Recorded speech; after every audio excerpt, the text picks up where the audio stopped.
Hey everybody, Dr. Strong here. Thank you so much for taking the time to watch this video. Today we're going to be talking about insulin resistance, the mechanism behind insulin resistance, and why it's so important that you get this addressed before it turns into something more severe. And then we're also going to be talking about the symptoms of insulin resistance so that you can identify whether you may have this or not, because there are millions of Americans who are secretly suffering with insulin resistance. And these can turn into more chronic health conditions such as heart disease, diabetes, autoimmune issues, fatty liver disease. And so prevention is worth its weight in gold comparing to doing panic or emergency care trying to get this reversed. So it's a lot easier to prevent these conditions than it is to reverse them once they actually occur.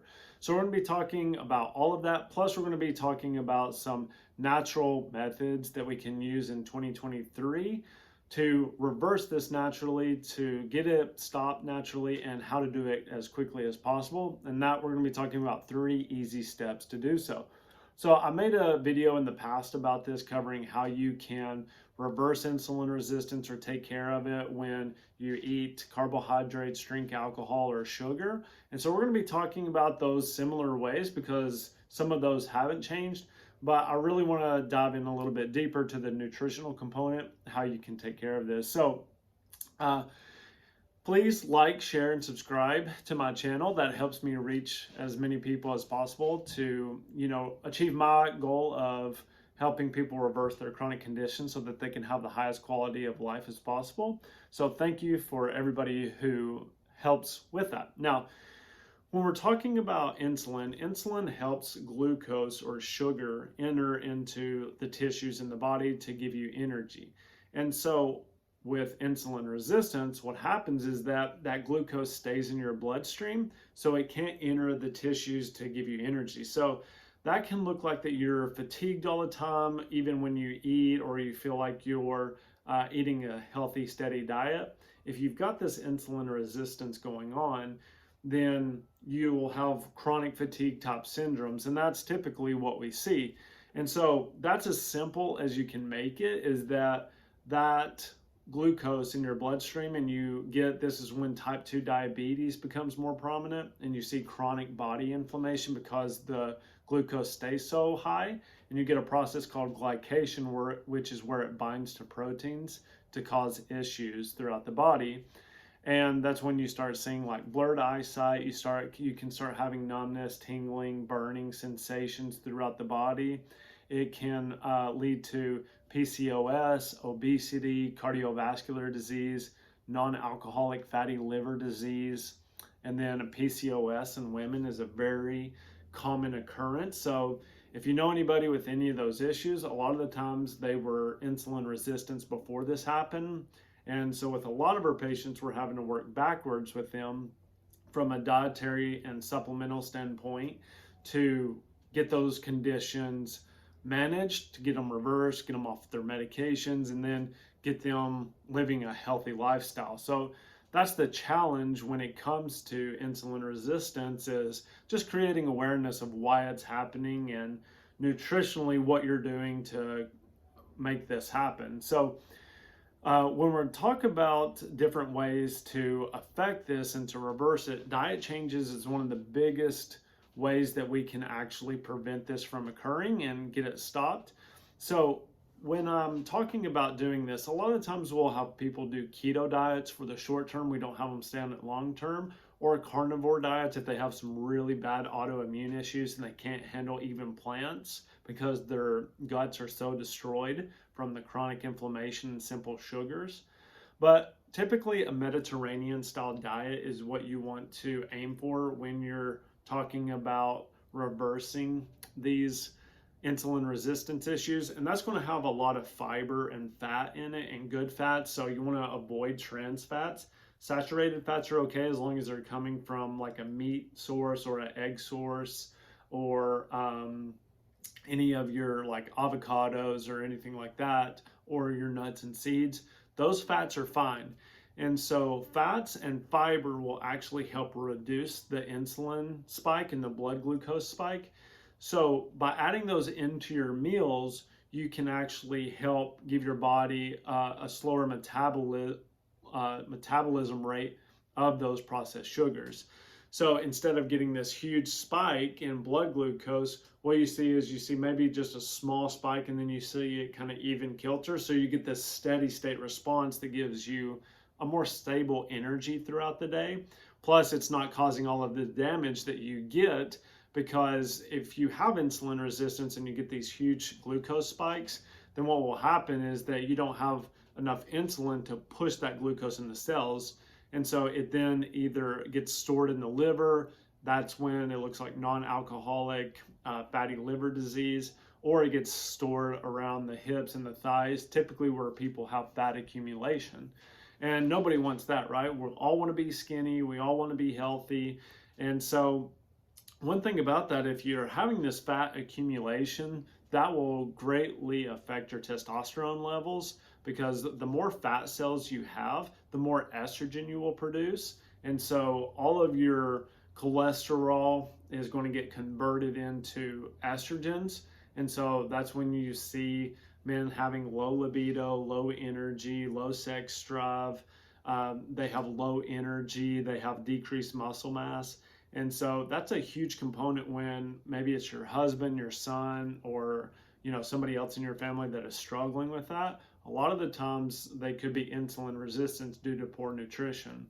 Now, we do have an app that we help people go through all of this. And so we have a 1-week trial. If you just click the link below, and it's the Automate Your Health app, just to help give you some guidance so you can understand what nutrition you should be doing. So it has meal plans, it has grocery list, it has example recipes in there. So everything is done for you in there, just to make it super easy and super simple. Plus the accountability comes with that as well. So like I said, you want to aim for adding fats and fiber into your meals so that you can curb that blood glucose response. So a lot of that hasn't changed. Now, the Mediterranean style diet is one of the things that we look at from longevity standpoint, but keto is something more that you want to do in the short term to really help the body reset and become fat adapted. So then you're using the fat from your liver and you're using that excess adipose tissue as energy, and that can help reduce those fat storages a lot faster. And then if you have more of an autoimmune complex where you have a lot of gut issues, thyroid issues, multiple sclerosis, Sjogren's, whatever it may be, that's where you want to try more of a carnivore meat-based diet. Now, you're still going to get results with keto or using the Mediterranean diet, but if you're really wanting to expedite the process to your health and recovery, then that's when we utilize those two dietary means. Now, you can also use intermittent fasting. So this looks like very simple. All you do is eat within an 8-hour window, and we want to try to eat that Mediterranean style diet during that time. One key component to intermittent fasting is you still want to try to get the same amount of calories that you normally would in, say, if you're eating normally within a 12 to 16-hour window. You really want to try to condense that down to that 8-hour window, because you don't want to skip on calories, because that can have thyroid effects and slow down your metabolism. So another key component to this is you can eat as much of the foods that you want. You don't have to do calorie counting. You don't have to do macros or anything like that. As long as it's in the approved foods that we have in the app, then you can eat as much as you want, and you could probably even go over on your calories and still not gain any weight. And that's what we typically see, is that once people start utilizing and eating whole foods, avoiding simple sugars, simple carbohydrates, trans fats, they actually can eat more and lose weight, because then they're converting it to muscle. It's not going to adipose tissue. It regulates their hormones better. They have better thyroid function. So it increases their metabolism, because they're having to process and break down all of this fiber and process all this fat. So that is one way from the dietary standpoint. And like I said, please comment below if you have any questions about that. I'm more than happy to answer any questions. And then number 2 is making sure that you're getting exercise. We do have exercise plans that go along with our nutritional plans in the app below if you want to check that out. But even just walking 30 minutes 3 days a week, or just getting out and walking for 15 to 20 minutes can help, one, break down all of the fat tissue and move it into the muscles. And then over time, it'll help reset that insulin sensitivity. And so you'll be able to use the glucose that you're consuming more effectively. So all you have to do is even just set a timer for 10 minutes a day and just go walk or move or do something. Keep it very simple. And if you want to get more proactive with it, you can, but the minimum is that 10 to 20 minutes a day. We do have at-home programs, like a 20-minute a day at-home workout program that you can do to help really expedite and pull that glucose out of that fat into the muscle tissue to help get it used and done. Now, the last thing that I think has become more important than anything is stress management. So when we look at cortisol, cortisol helps regulate your glucose levels, your immune system, your inflammation, and then also your metabolism. So managing your cortisol, your stress hormone, making sure that you're taking time in the morning to sit down, relax and breathe, doing some sort of meditation, journaling, yoga, whatever that may be, it can be extremely helpful to managing your insulin resistance. So do something you enjoy at least once a day, do it for about 30 minutes, and bring that cortisol level down. Because if you're constantly secreting cortisol because you're constantly stressed, talk to your spouse and family members, say, hey, this is a no stress time. I don't want to talk about anything stressful. I need just time for myself, and do that every day. But journaling for me helps a lot. Writing out, what I experienced that day and how to process it is a really good tool, along with the meditation. So I see this all the time in my patients. When they start feeling better physically, they start feeling better mentally as well. We just had a patient that lost 9 pounds in a week and a half. It is nuts. And she had some traumatic life events going on. And so it was great to see her, being able to recover from that and feeling better and gaining part of her life back.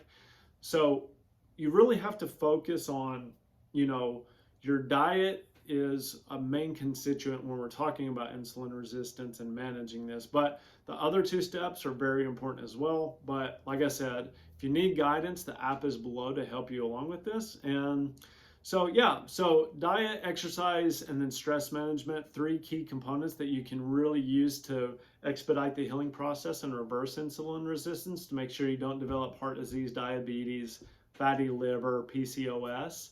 And so thank you so much for watching this video. Hopefully you found it insightful. And then I will see you all next time. Check out some of my past videos about diets, gut health, neuropathy. That's what we treat here in the office primarily. And I hope you all share this with your family or friends. It really helps the channel. Like it. And I'll see you all next time. Bye.